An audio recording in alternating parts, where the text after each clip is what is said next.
morning, Drexel Hill Middle School. Today we're kicking off Drexel Hill Middle School's celebration of Black History Month. Black History Month started out as an idea that a man named Carter Woodson had way back in 1915. Carter Woodson wanted to celebrate the 50th anniversary of America since the freeing of slaves. So in 1915, 50 years after Americans freed the slaves through the Emancipation Proclamation, Carter Woodson decided to focus on the achievements of individuals in the years following the Emancipation Proclamation. What he wanted to do was have a show at the University of Chicago that he hoped would inspire other people to greater achievements in the future. So that first year, that first celebration, was just a collection of artifacts and inventions, of photos, of stories, and of literature. And it was so wildly successful of an event that there was, in fact, an overflow crowd. Thousands of individuals who came to the exhibit in the University of Chicago. What started out as a 1 week long exhibit turned very quickly into 3 weeks that first year, just because of the number of people that made the trip to the University of Chicago and waited outside every single day to see this. As the years progressed, that week-long celebration ultimately grew into the entire month of February, which was thought to be the best month to celebrate due to the celebration of the birthdays of Frederick Douglass and Abraham Lincoln, both key figures in the freeing of slaves. At Drexel Hill Middle School, today, we are hosting our second annual Black History Month celebration. Because we focus on the national themes, the students at Drexel Hill will have the opportunity to learn about African American history through multiple viewpoints, rather than reading and relearning about the same historical figures year after year. Last year, when you were in 6th grade, you may recall, we centered around the theme of the Great Northern Migration, a historical event where millions of African Americans living in southern states moved north and west, seeking better opportunity and a better life. This year, we're focusing on the new theme. The Association of the Study for the Study of African American Life and History, who is the national sponsor for Black History Month, has declared the theme for 2020, African Americans and the Vote.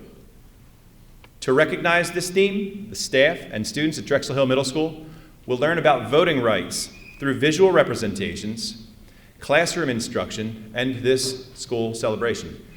In fact, today as you leave the assembly, what I want you to notice is that there are silhouettes of portraits outside of our auditorium, and those silhouettes we're going to fill in week after week after week with key historical figures. Some of those figures you may recognize, and some of those figures you may not recognize. These are key historical figures in voting rights in America today. So we're going to have the silhouettes up now. Some you might be able to tell maybe by the shape of the face if you've seen that portrait before. But week after week we're going to fill in with biographies and student illustrations, those key figures in voting rights. When the founders of this country first established the Constitution of the United States, voting rights were given to very few people. The rules that they set up worked very well for the men who wrote the rules. Voting rights were given to free, white, male landowners. Since that time, voting rights have gradually improved, resulting in the current set of rules in our country today. But our history clearly shows that some people are very uncomfortable giving voting rights to all people. To this day, there still remain some restrictions on what are known as rights. The National Celebration of Black History Month will allow us to celebrate the lives and the accomplishments of those who sacrificed, who spoke out, who fought for and won voting rights for all Americans. At this time, I would like you to please enjoy some artwork on the theme of freedom created by students in our 6th grade art elective. Caged Bird. A poem written by Maya Angelou. Animated by Drexel Hill 6th grade Art class. A free bird leaps on the back of the wind and floats downstream till the currents end. And dips his wings in the orange sun rays and dare to claim the sky. But a bird that stalks down his narrow cage can seldom see through his bars of rage. His wings are clipped and his feet are tied, so he opens his throat to sing. The caged bird sings with a fearful trill of things unknown, but longed for still. And his tune is heard on the distant hill, for the caged bird sings of freedom. The free bird thinks of another breeze. And the trade winds soft through the sighing trees. And the fat worm is waiting on the dawn-bright lawn, and he names the sky his own. But a caged bird stands on the grave of dreams, and in shadow shouts on a nightmare scream. His wings are clipped and his feet are tied, so he opens his throat to sing. The caged bird sings with a fearful trill of things unknown, but longed for still. And his tune is heard on the distant hill, for the caged bird sings of freedom.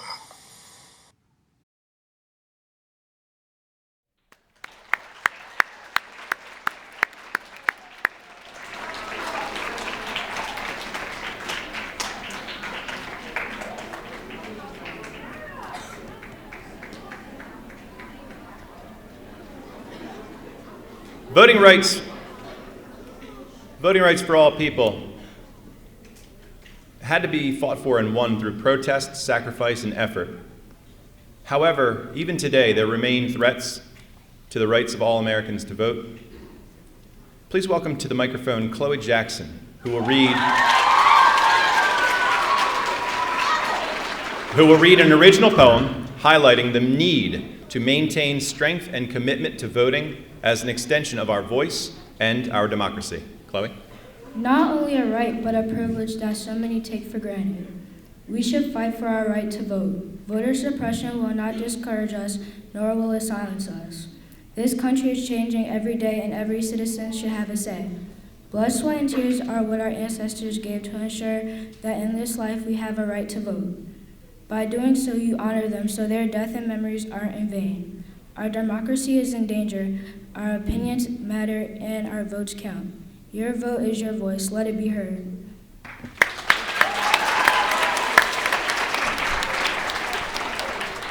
Our special guest today is someone that we've invited who can make very personal connections to the importance of voting rights. As an elected official, she knows the value of every member of the community coming out on Election Day.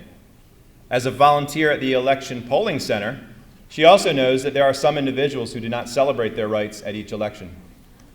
Dr. Taylor is not only a parent in our community, she is a former Upper Darby School District Board Director and now holds an elected seat on Delaware County Council.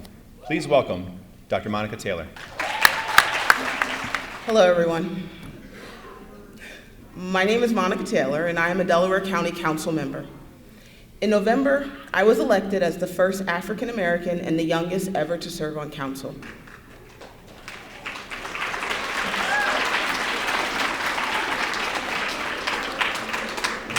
Before that, I proudly served on the Upper Darby School Board. I live just a few blocks from here. My 6-year-old goes to Hillcrest, and we are Royals through and through. Today, I'd like to talk to you a little bit about voting in America and why it should mean something to you. The right to vote and making sure everyone participates in voting is key to our democracy. Voting gives us a say. It gives us the ability to choose the individuals who make decisions on our behalf and the people who represent and work for us.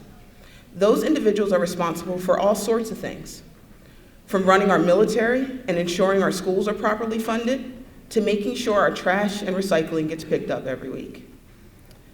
I grew up not too far from here, in a brick twin with a multi-generational household. I live with my grandmother, mother, aunt, and uncle. My mother was pretty young when she had me, so I was basically like my grandmother's fourth child. My grandmother was always a firm believer that one of the most important rights we have in this country is the right to vote. My grandmother grew up in a small town in the South called Macon, Georgia. She was able to vote when she turned 18 because my great-grandfather worked for Chrysler and was moved to Delaware for his job when she was in high school. But most of her friends, family, and neighbors who remained down south weren't able to exercise their right to vote until 1965.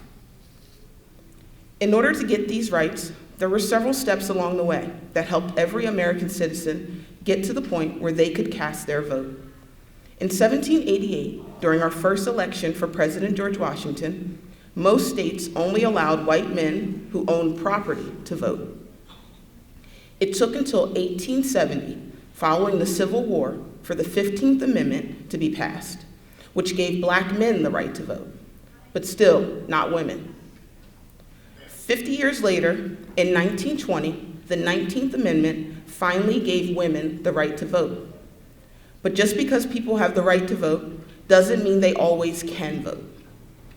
In the South, even with federal protections to vote, states stopped black people from voting through intimidation or force.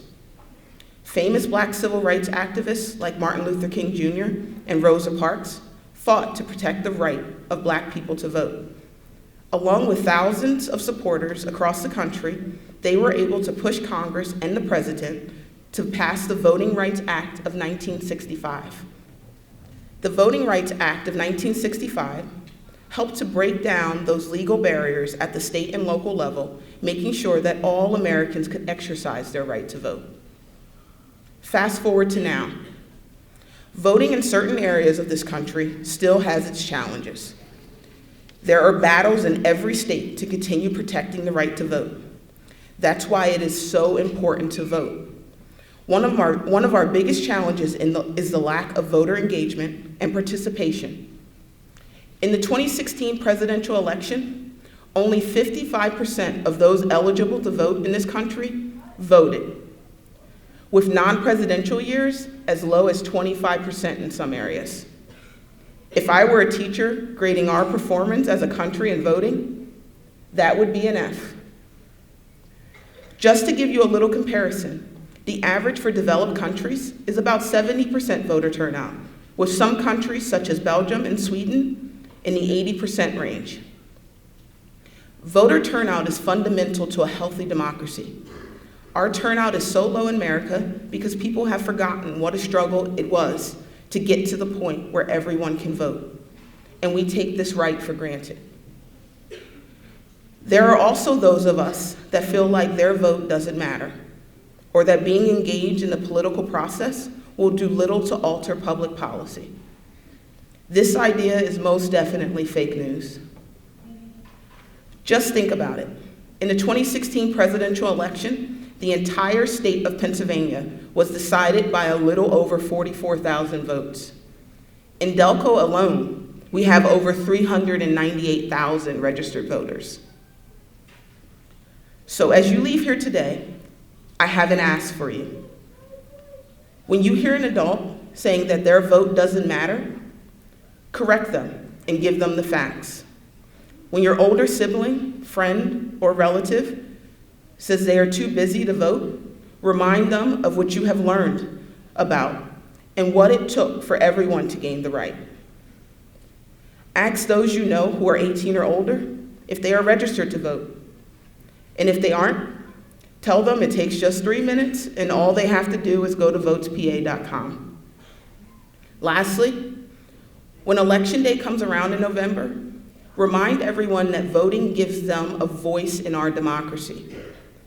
And they should exercise that right to help ensure your future and the future of our country is in good hands.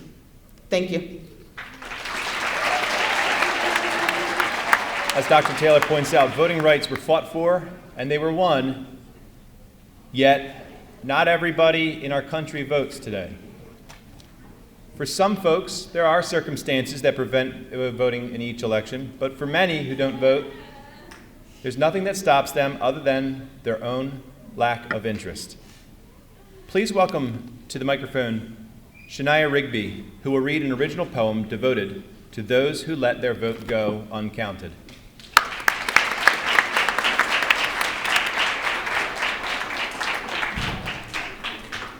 Voting is a tough decision, a decision you don't have to take.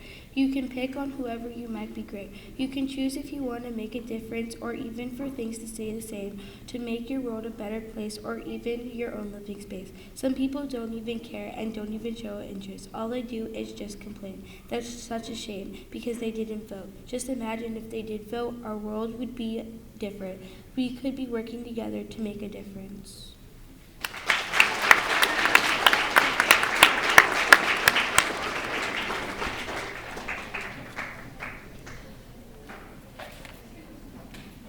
As a conclusion to today's presentation, the Drexel Hill Middle School Step Team has prepared a performance celebrating the many leaders who fought for all Americans to have the right to vote. Please welcome the Drexel Hill Middle School Step Team.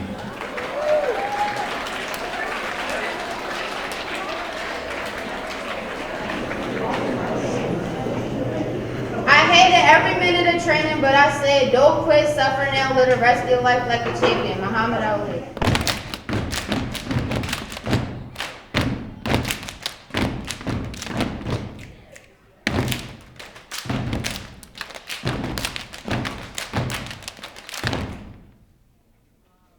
Never be limited by other people's limited imagination. Dr. May Genesis.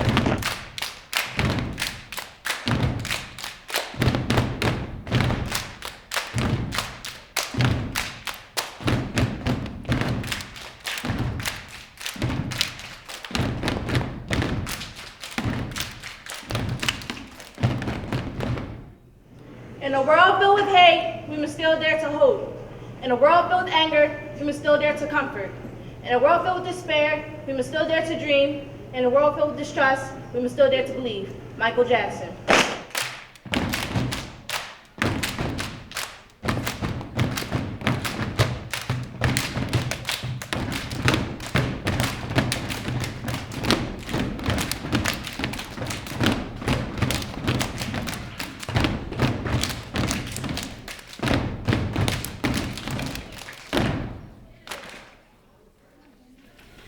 I was born to be.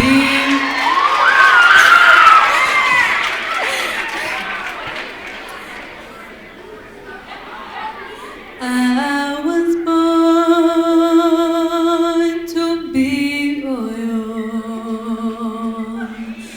I was born to lead. 'Cause when I'm stepping with my sisters, there is no stopping me.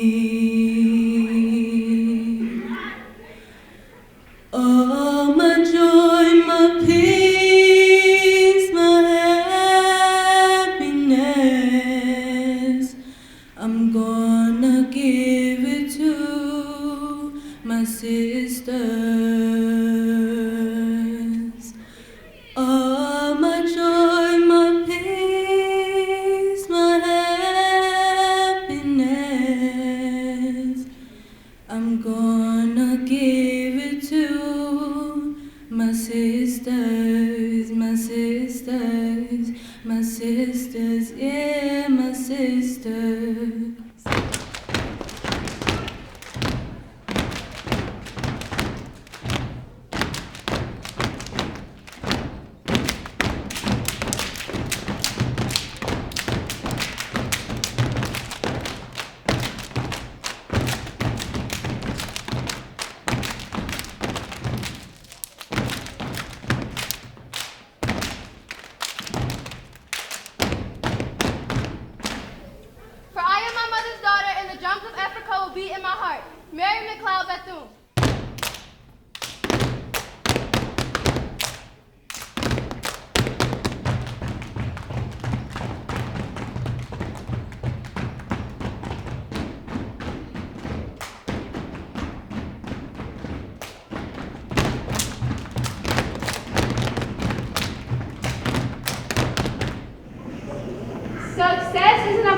do you make? It's about the difference you make in people's lives. Michelle Obama.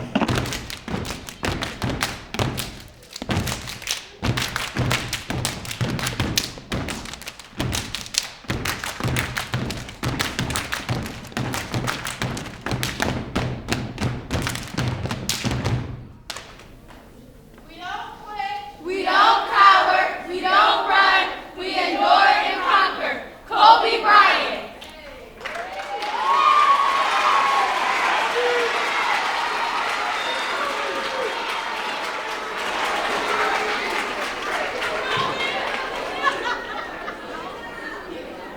And now we have 24 seconds of silence.